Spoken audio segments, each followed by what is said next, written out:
다음 주에 나누게 될 본문은 사실상 로마서의 결론 부분이라고 해도 과언이 아닐 것 같습니다. 물론 15장 다음에 16장이 남아 있긴 하지만 이제 내용상으로만 본다면 이 15장이 거의 결론이라고도 할 수 있을 것 같아요. 우리가 잘 알고 있는 것처럼 이 바울이라는 인물은 굉장히 논리 정연한 인물이고 또 주도 면밀한 캐릭터입니다. 사실은 그런 성향들이 가장 잘 드러나는 것이 바로 그가 썼던 편지나 글들에서 그런 부분들을 우리가 확인하게 되는데요. 자, 그러다 보니까 이 로마서 15장이 내용상으로는 로마서의 전체 결론에 해당한다라고 한다면 과연 이 부분에서 바울이 불필요한 이야기나 비본질적인 이야기를 했을까라는 생각을 해보게 됩니다.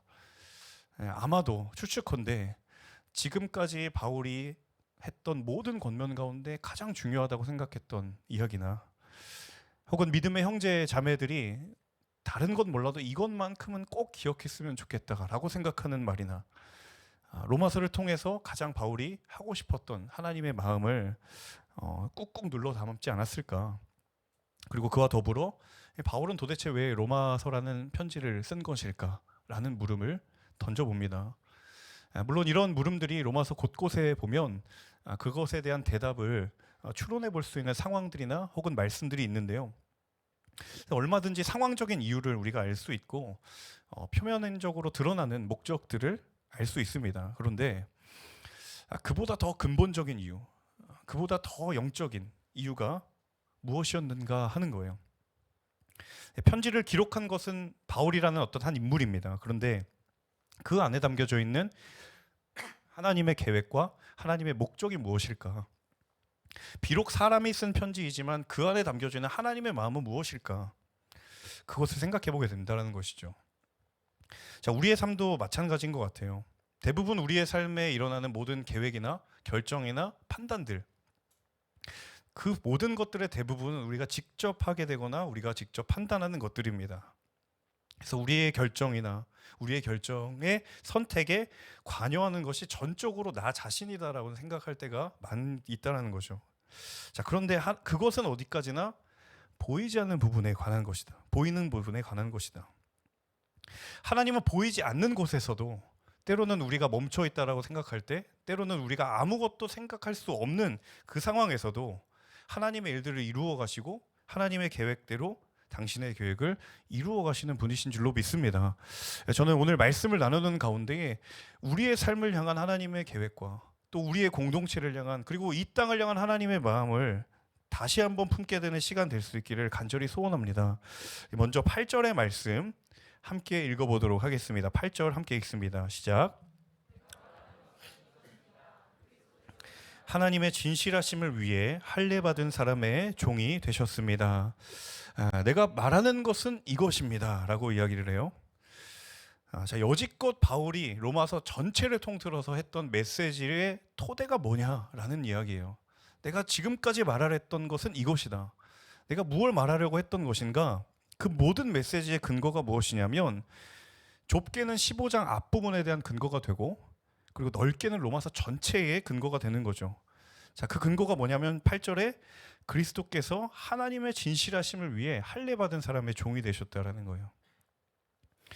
바울이 이방인의 사도로 부름을 받을 수밖에 없었던 것, 그리고 바울이 왜 그런 사명을 감당할 수밖에 없었는지 그 이면엔 무엇이 있냐면 하나님이 먼저 그 길을 선택하셨고 가셨기 때문에 나는 그것을 갈 수밖에 없다라는 거예요.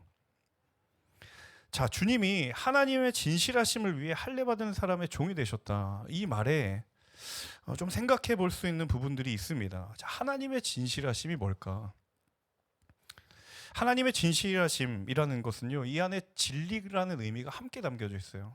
그러니까 진실이라는 말을 진리로 바꿔도 무방하다는 이야기죠. 그러니까 하나님의 진리를 위해 하나님이 할례 받은 사람의 종이 되셨는데 이 할례 받은 사람은 누구입니까? 유대인들이죠. 그러니까 하나님께서 당신의 진리를 위해서 기꺼이 유대인들의 종이 되는 것을 하나님은 기꺼이 선택하셨다라는 의미예요. 바꾸어 이야기하면 하나님은 진리를 위해서라면 무엇이든지 하실 수 있는 준비가 되어 있는 분이다라는 거예요. 진리를 위해 한 영혼이 그 진리 위에 설 수만 있다면 자신은 종이 되어 사랑하기를 주저하지 않으신다라는 이야기입니다. 왜냐하면 그 하나님의 모든 열정의 근원은 언제나 진리와 사랑 위에 있기 때문이에요.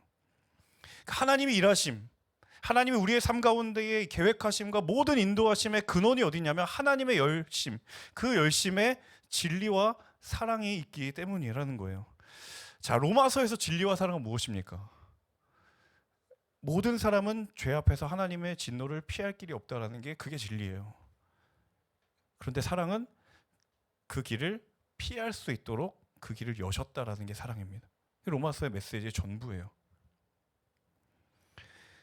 하나님은 한 영혼이 그 진리 위에 서고 그 한 사람의 영혼이 사랑의 위로 거듭날 수만 있다면 나는 종이 되어도 상관없고 나는 기꺼이 그 길을 선택하셨다라는 거예요. 그게 하나님의 열정의 근거였다라는 겁니다. 자, 그러면 저와 여러분, 당신의 열정의 뿌리는 무엇인가입니다.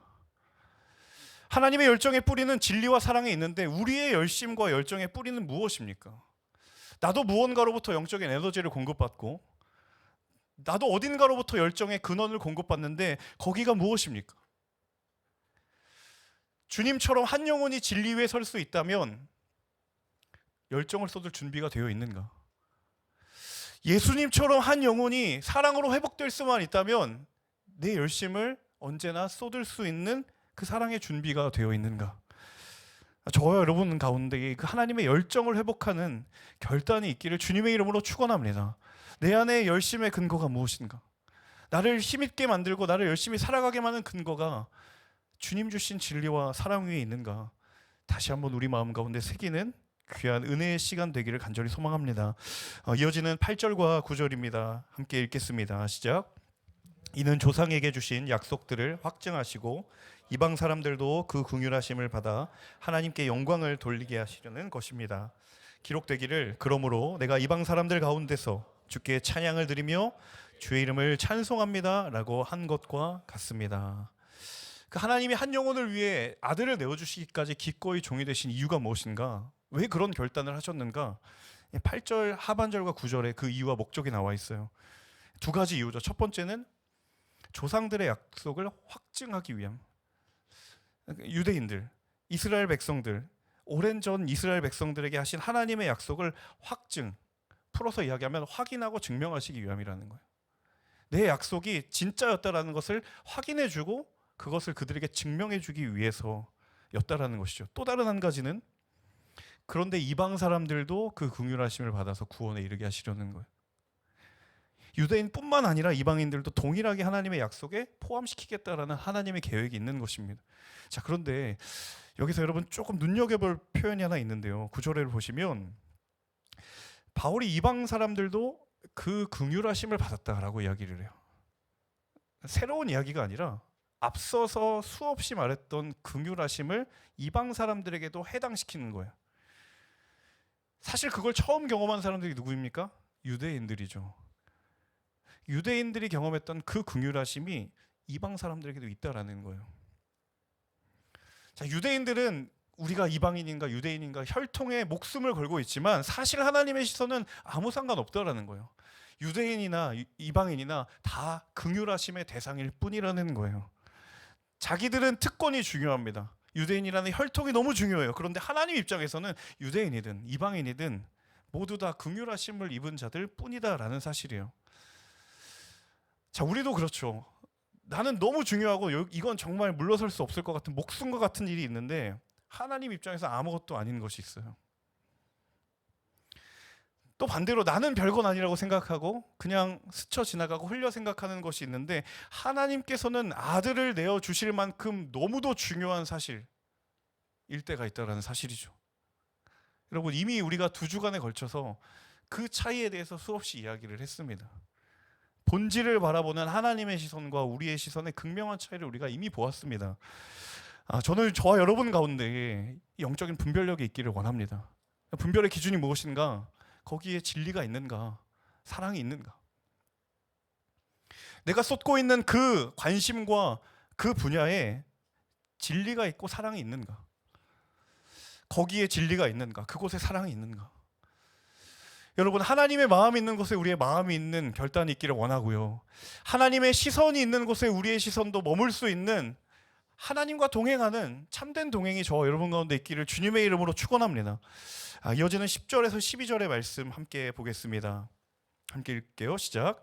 또 말하기를 이방 사람들아 주의 백성과 함께 기뻐하라 라고 했고, 또 말하기를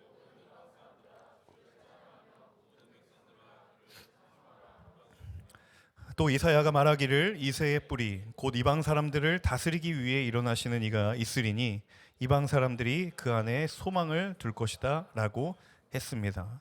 그 하나님의 시선, 하나님의 마음이 무언가, 앞선 9절을 포함해서 12절까지 구약의 4개의 구절을 쭉쭉쭉 인용하면서 그 마음에 대해서 구체적으로 설명을 해요. 왜 구약을 인용했냐면 바울이 굉장히 의도적으로 이야기를 하는 거거든요. 자꾸 유대인들은 구약을 들먹이면서 우리만 약속받은 백성이라고 했지만 바울은 반대로 이야기하는 거예요. 구약을 봐라. 이미 하나님은 구약에서부터 이방인도 그 구원의 계획 안에 있는 사람들이라는 것을 하나님이 말씀하셨다. 자, 이방 사람들, 유대인이 아닌 나머지 모든 사람들이에요. 사실 이 표현은 철저하게 유대인의 시선에서 정의된 개념이에요. 혈통상 유대인이 아니면 다 이방인인 거죠.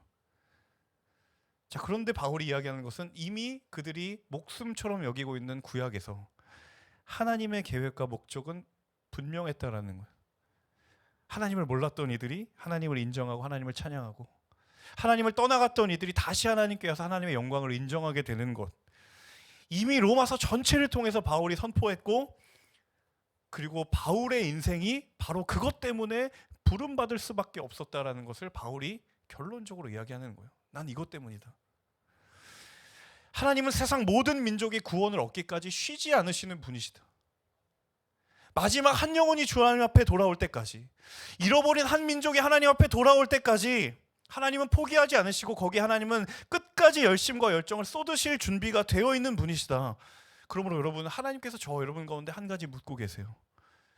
하나님께서 내 삶 가운데 보여주시는 이방은 어디인가? 그 이방은 누구인가? 우리의 가정과 우리의 일터와 우리 관계 가운데 하나님이 나로 하여금 보여주시는 그 잃어버린 이방인과 같은, 이방 민족과 같은 곳은 어디인가? 찬양이 잃어버린 곳, 하나님을 향한 감사가 메말라버린 곳, 하나님으로 인한 기쁨이 사라져버린 곳, 하나님의 소망이 다 사라져버린 곳, 그곳을 하나님께서 저 여러분 가운데 보여주실 때 하나님, 제가 그 부르심 가운데 나아갑니다 라고 고백할 수 있는 하나님의 사람들 모두가 되시기를 주님의 이름으로 축원합니다. 13절의 말씀 함께 볼까요? 13절 함께 읽겠습니다. 시작. 이제 소망의 하나님께서 여러분의 믿음 생활 가운데 모든 기쁨과 평강을 충만하게 하셔서 성령의 능력으로 소망이 흘러넘치게 하시기를 빕니다. 자, 소망의 하나님, 바울이 하나님을 소망의 하나님이다라고 이야기를 합니다. 특별히 그 소망은 유대인들에게도 해당이 되고 또 이방인들에게도 해당이 되는 거예요. 유대인을만을 위한 소망의 하나님도 아니고 이방인만을 위한 소망의 하나님도 아니다라는 거예요. 저는 이 소망의 하나님을 묵상할 때마다 참 우리 시대의 안타까운 어두운 단면들을 좀 묵상하지 않을 수 없는 것 같아요. 시대를 바라볼 때마다 이 소망이라는 단어가 얼마나 상대적 박탈감을 경험케 하는 시대인가, 소망의 상대적 박탈감을 경험하는 시대가 되진 않았는가. 일단 소망 자체가 하나님과 무관한 것이에요. 그리고 많은 사람들이 누군가는 소망을 품기도 하지만 누군가는 동시에 절망을 경험해요. 똑같은 일을 경험했는데 모두가 함께 기뻐하고 모두가 함께 즐거워하는 것이 아니라 누군가는 거기서 소망을 경험하지만 누군가는 거기서 상대적인 박탈감과 절망을 경험하는 시대가 되어버렸어요. 그리고 더 안타까운 것은 세상은 바로 저 사람이 경험하고 있는 소망을 빼앗아 와야 내가 절망하지 않을 수 있다고 이야기를 해요. 끊임없이 소망의 파이 게임을 요구하는 시대를 살아가고 있지 않나? 내 소망을 위해서 다른 이의 소망을 빼앗아야 내가 절망하지 않을 수 있다라고 교묘하게 속삭이는 시대 가운데 살아가고 있지 않나? 여러분, 그런데 누군가에게는 소망이지만 누군가에게는 절망이라면 그게 어떻게 온전한 소망일 수 있겠습니까? 진정한 소망이라면 누구에게나 소망이 되어야 될 수 있지 않는가? 여러분, 그래서 소망의 하나님이 이 땅에 소망을 잃어버리는 땅 가운데에 소망의 이유가 되시는 줄로 믿습니다. 유대인에게도 이방인에게도 소망이 되는 능력 오직 하나님께만 있는 줄로 믿습니다. 그래서 소망의 하나님을 경험하게 되는 순간 반드시 언제나 거기에는 열매가 주어지기 마련인데요. 그 열매가 무엇이냐면 13절에 나와 있는 기쁨과 평강입니다. 내가 품고 있는 그 소망이 하나님 주신 것이 맞는가 점검해 볼 수 있는 가장 중요한 기준은 무엇이냐면 거기에 주님으로 인한 기쁨과 평강이 내게 있는가를 살펴보는 거예요. 바꿔 이야기하면 내 안에 그런 기쁨과 평강이 없다? 다른 무언가로부터 채워진 소망으로부터 내가 그것을 착각하고 있다는 사실입니다. 자, 우리가 지난 2주간에 공동체와 그 공동체가 마주하는 갈등의 바울의 솔루션들을 계속 이야기를 해왔습니다. 공동체가 갈등을 겪고 위기를 겪는 여러 이유들이 있는데 그 로마 교회들이 그 갈등을 진단할 때 표면적인 원인들을 진단하죠. 뭐 음식을 먹느니 마느니, 절개를 지키느니 마느니, 표면적인 원인들을 진단하는데요. 바울이 한 가지 놓지 말아야 될 게 무엇이냐라고 이야기하면 그 표면적인 원인 이면에 도사리고 있는 근본적인 본질적인 원인이 뭐냐는 거예요. 이걸 외면하면 해결은 절대로 이루어질 수 없다라는 거예요. 자, 갈등이 발생하는 원인이 있어요. 그 원인이 존재했기 때문에 문제가 발생하기도 했지만 더 크고 본질적인 문제는 무엇이냐면 거기에 영적인 부재가 확인이 되어야 된다는 거죠. 그런데 그 영적인 본질이 무엇이냐면 바로 13절에서 말하고 있는 소망의 하나님. 하나님의 소망이 없으면 공동체는 늘 가는 곳마다 분열할 수밖에 없다는 거예요. 하나님의 소망으로 채워진 사람들이 아니라면 아무리 그것이 교회 공동체라 할지라도 그곳은 분열의 자리가 되고 패배의 자리가 된다는 거예요. 여러분, 내 삶을 향한 주님의 마음, 이 땅을 향한 하나님의 열정, 잃어버린 영혼을 향한 하나님의 마음, 그 영적인 본질로 충만한 공동체, 한 사람 한 사람이 모인 공동체가 바로 하나 되는 공동체의 비결인 줄로 믿습니다. 그래서 하나님의 마음으로 충만하지 않으면 반드시 거기에는 분열의 씨앗이 싹트기 마련이에요. 여러분, 삶의 자리 가운데 절망의 싹이 트고 있음을 보입니까? 그걸 해결하기 위함도 너무 중요하지만 하나님의 마음을 내게 충만하게 부어달라고 간구하십시오. 관계를 바라보며 공동체를 바라보며 못마땅한 것이 막 보이기 시작합니까? 여러분, 하나님의 마음을 달라고 구하십시오. 시편 기자도 이야기했죠. 내 영혼아 어찌하여 낭망하며 내 영혼아 어찌하여 내 속에서 불안해하는가? 나는 너의 하나님께 소망을 두리로다. 여러분, 영혼의 빈 공간은 없습니다. 하나님의 소망으로 채워지든지 아니면 그와 무관한 것으로 채워지든지 반드시 우리의 영혼의 자리는 무엇인가로 채워질 거예요. 그렇다고 한다면 하나님의 것으로 채워질 때, 하나님으로 인하여 차고 흘러 넘쳐질 때 우리의 영혼이 다시 깨어 살아나게 될 줄로 믿습니다. 그 은혜를 경험하는 저와 여러분 되시기를 간절히 원합니다. 15절의 말씀 함께 읽어보겠습니다. 시작. 그러나 하나님께서 내게 주신 은혜로 인해 여러분에게 몇 가지 담대하게 쓴 것은 여러분에게 다시 생각나게 하기 위함입니다. 자, 바울이 로마서를 기록한 이유가 뭐예요? 하나님이 내게 주신 은혜 때문이다. 바울이 로마서를 쓸 수밖에 없었던 이유. 그리고 바울이 쓸 수 있었던 이유가 무엇이냐면 하나님이 내게 은혜 주셨기 때문이에요. 자, 그런데 은혜가 단지 거기에 머무르지 않았어요. 자, 이어지는 16절입니다. 함께 읽어볼까요? 시작. 이 은혜는 나로 이방 사람들을 위한 그리스도 예수의 일꾼이 되게 해서 하나님의 복음을 전하는 제사장 직무를 수행하게 하시려는 것입니다. 이로써 이방 사람을 제물로 드리는 일이 성령 안에서 거룩하게 돼서 받으실 만한 것이 되게 하시려는 것입니다. 자, 15절에 하나님 내게 주신 은혜의 결과가 뭐냐면 16절에 나와 있어요. 자신의 사명과 부르심, 그게 은혜의 결론이다라는 거예요. 내가 그리스도의 일꾼이 되고 그래서 하나님의 복음을 전하는 제사장의 부르심, 직무를 수행하는 것, 그래서 결국 이방 사람을 하나님께로 돌아가는 열매를 낳게 한다는 거예요. 사랑하는 여러분, 그래서 진정한 은혜는 반드시 부르심의 자리를 보게 합니다. 하나님이 내게 주신 은혜가 맞다면, 그게 진정한 은혜라면 반드시 부르심과 사명의 자리로 우리를 부르시게 되어 있다는 거예요. 바울에게 주신 은혜의 결론이 그거잖아요. 내게 주신 은혜가 결론이 아니라 그 은혜 때문에 내가 부르심과 사명의 자리로 나아갔죠. 주님의 일꾼으로, 복음을 전하는 사명의 자리로. 그래서 여러분, 언제나 은혜와 부르심은 항상 세트로 돌아가는 영적인 선순환입니다. 누군가는 은혜 받는 것으로 만족하고, 저는 부르신 자리는 뭐 은혜로 충만하면 그만입니다, 다 이겨낼 수 있습니다. 영적인 비만이 오기 마련입니다. 반대로 이런 사람들도 있어요. 사역의 자리에만 골몰하고 사명만 골몰하는데 거기에 은혜가 다 고갈되어 있어요. 그러면 영적인 고갈이 오기 마련이에요. 그리고 어느덧 그 사명이 우상이 되어버려요. 여러분, 나는 영적인 비만인가? 영적인 고갈 상태인가? 균형 잡힌 몸을 가지고 계신가요? 은혜 없는 사명은 스스로를 탈진시키고 사명 없는 은혜는 스스로를 무너뜨리게 되어 있어요. 이 두 가지는 분리되지 않습니다. 바울의 삶 자체가 그걸 이야기해줘요. 왜냐하면 바울이 주님 만나기 이전에 그 두 가지가 철저하게 분리되었던 사람이거든요. 저와 여러분을 부르시는 자리마다 이 영적인 선순환이 일어나기를 주님의 이름으로 축복합니다. 은혜가 메마른 자요, 사명의 자리에서 은혜의 자리로 돌아갈지어다. 사명의 자리에 골몰한 자요, 은혜의 채움의 자리로 돌아갈지어다. 우리의 영혼 가운데 그것을 선포하는 저 여러분 되시기를 간절히 소망합니다. 우리 마지막 17절 18절 함께 읽겠습니다. 시작. 내가 예수 안에서 하나님의 일에 대해 자랑할 것이 있습니다. 하지만 그리스도께서 이방 사람들을 순종하게 하시려고 나를 통해 이루신 일 외에는 감히 아무것도 말하지 않겠습니다.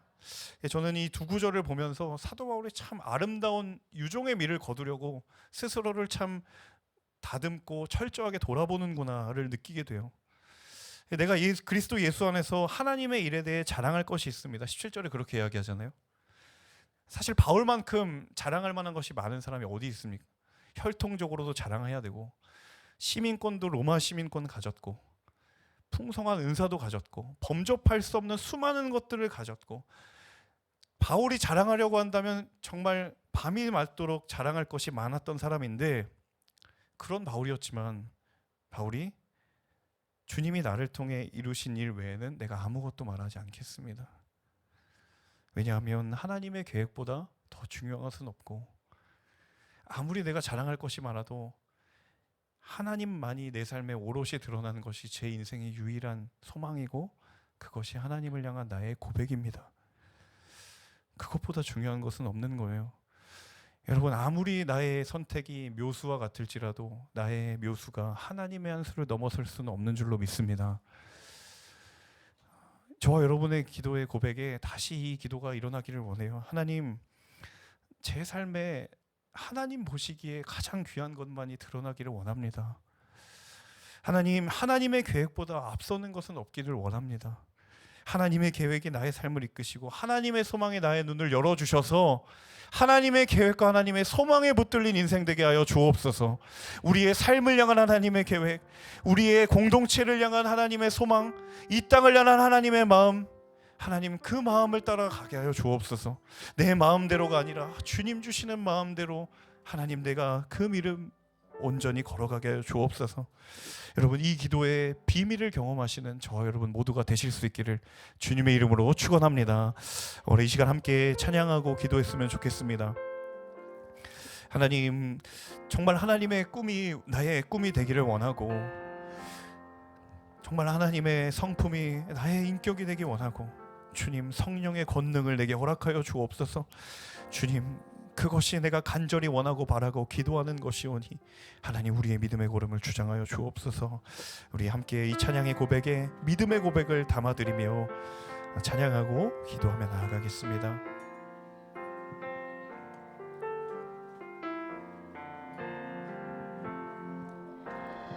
이 세상을 살아가는 동안에 나의 힘을 의지할 수 없으니 기도하고 낙심하지 말 것을 주께서 참 소망이 되심이라. 하나님의 꿈이 나의 비전이 되고 예수님의 성품이 나의 인격이 되고 성령님의 권능이 나의 능력이 되기 원하고 바라고 기도합니다. 다시 한번 찬양할 때 자리에 일어나셔서 함께 결단하며 찬양합시다. 주의 길을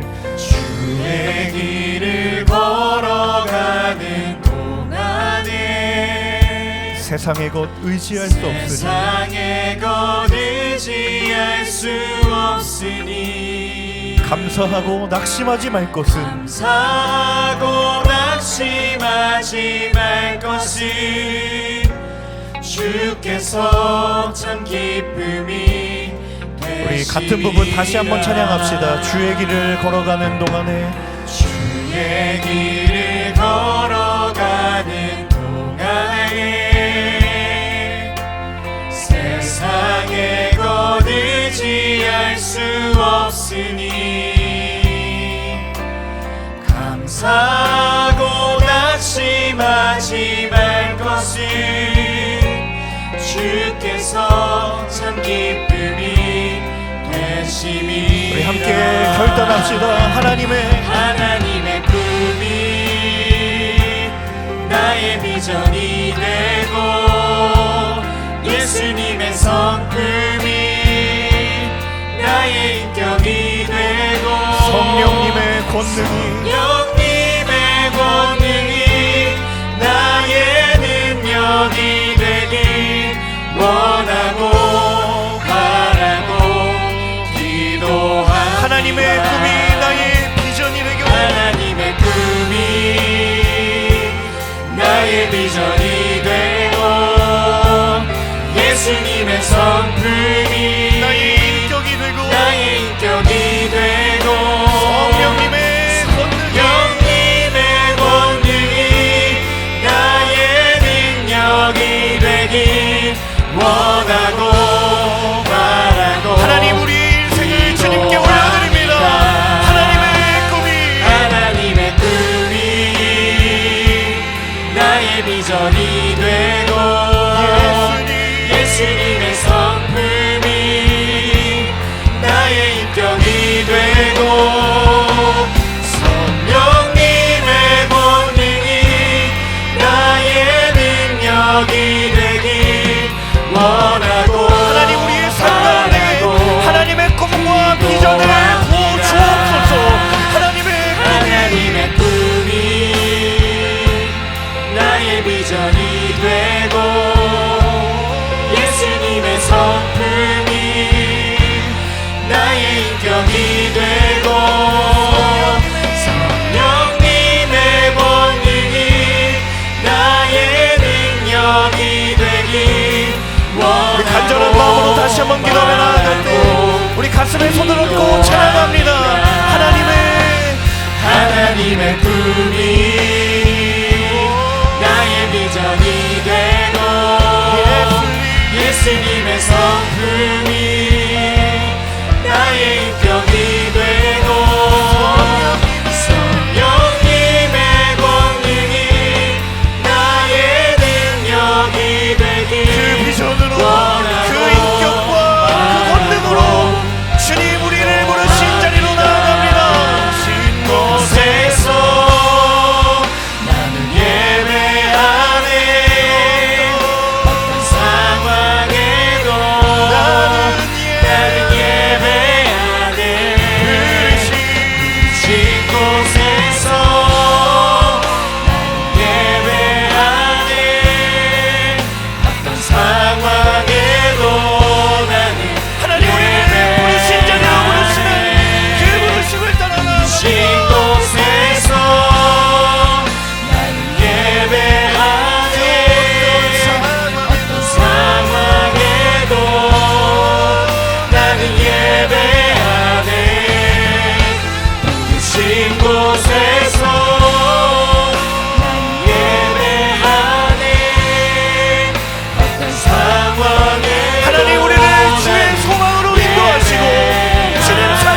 이 시간 기도할 때 하나님, 우리의 삶에 하나님의 소망을 다시 품는 놀라운 기적의 회복이 일어나게 하여 주옵소서. 내 삶을 단 한순간도 포기하지 않으셨던 주님의 마음, 주님의 소망을 품게 하는 놀라운 회복의 역사가 일어나게 하여 주옵소서. 우리의 공동체를 향한 주님의 마음을 알게 하여 주옵소서. 이 땅을 향한 주님의 마음을 알게 하여 주옵소서. 내 삶을 향한 주님의 소망과 계획을 다시 한번 품게 하여 주옵소서. 우리 주님을 향하여 두 손을 들고 주여 세 번의 치며 간절한 마음으로 기도합시다. 주여, 주여, 주여. 살아계신 아버지 하나님, 주님, 우리의 모든 삶 가운데 역사하시고 인도하시는 주님, 하나님, 우리의 모든 삶에 소망 되심을 인하여 주님을 찬양합니다. 하나님, 우리의 삶에 주님의 소망 되심을 인하여 기뻐합니다. 하나님, 절망의 이 땅 가운데 찾아오시는 주님, 절망의 자리 가운데 사랑으로 오시고 진리로 임재하신 하나님의 놀라우신 은혜를 찬양하며 나아가오니, 성령 하나님, 잃어버린 영혼들 가운데 다시 찾으시는 하나님의 마음을, 하나님의 소망을 품게 하여 주옵소서. 소망이 무너진 인생 가운데 주님의 꿈과 비전을 다시 한번 품게 하여 주옵소서. 하나님, 잃어버린 영혼들의 심령마다 하나님의 마음을 예배하네. 어떤 상황에도 나는 예배하네. 부르신 곳에서 하나님만이 이 땅의 소망이십니다. 주님만이 열방의 소망이십니다. 주님만이 내 삶의 소망 되십니다. 주여, 부르신 곳에서 주님, 소망을 잃은 모든 삶의 자리마다 회복의 역사가 일어날지어다. 소망을 잃어버린 모든 삶의 자리마다 하나님 한 분만의 소망이 될지어다. 아버지 하나님, 우리를 사용하시고 아버지 하나님, 우리를 사랑하여 주시옵소서. 하나님, 영광받아 주옵소서. 우리 한 번 더 이 시간 기도할 때 하나님, 내 삶을 통하여 하나님만 영광받는 삶이기를 간절히 원합니다. 주님, 은혜의 자리 가운데에 사명을 바라보게 하여 주옵소서. 부르심의 자리 가운데 은혜로 공급받는 일이 일어나게 하여 주옵소서. 하나님의 인도와 계획에 실수가 없으심을 믿음으로 순종하며 따라가는 믿음의 영안을 열어 주옵소서. 주님, 내 삶을 통해 하나님만 영광 받으시기를 원하시는 주님, 그 영광 가운데 우리가 거하기를 원하오니 주님, 우리의 삶을 사용하여 주시옵소서. 이 시간 우리의 삶을 통해 영광 받으실 주님의 이름을 높여드리며 간절한 마음으로 이 시간 기도할 때에 다시 한번 주여 세 번을 치며 기도하며 나아가겠습니다. 주여, 주여, 주여. 내 삶은 주의 하나님, 역사가 되고 하나님이 일하기 시작하네. 모든 시선을 주님께 드리고 하나님, 우리의 모든 마음을 주님의 손에 맡겨드리기 원합니다. 하나님, 우리를 부르신 일터에서 하나님의 영광이 되게 하여 주옵소서. 나를 보내신 가정에서 하나님의 영광이 되는 삶이 되게 하여 주옵소서. 나를 부르신 공동체 가운데 아버지 하나님의 영광을 보게 하여 주옵소서. 선하신 주님, 성령의 인도하심을 따라 아버지 하나님 앞에 나아갈 때 하나님 높임 받으시고 하나님 홀로 영광 받으시기를 원합니다.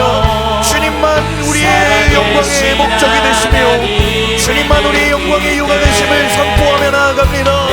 하나님, 주님의 은혜를 간구하는 모든 한 사람 한 사람마다 주의 영광의 회복이 일어나게 해주시고 하나님의 영광을 향한 열망이 뿌릴 듯 일어나게 해주시며 무너진 자리마다 하나님의 영광이 선포되는 역사가 다시 한번 일어나게 하여 주시옵소서. 하나님, 우리의 모든 무너진 자리마다 오직 하나님의 영광만을 구하오니 하나님, 우리의 모든 삶의 주인 되시는 그 하나님만을 의지하며 나아가기를 원합니다. 주여, 나라가 되고 하나님이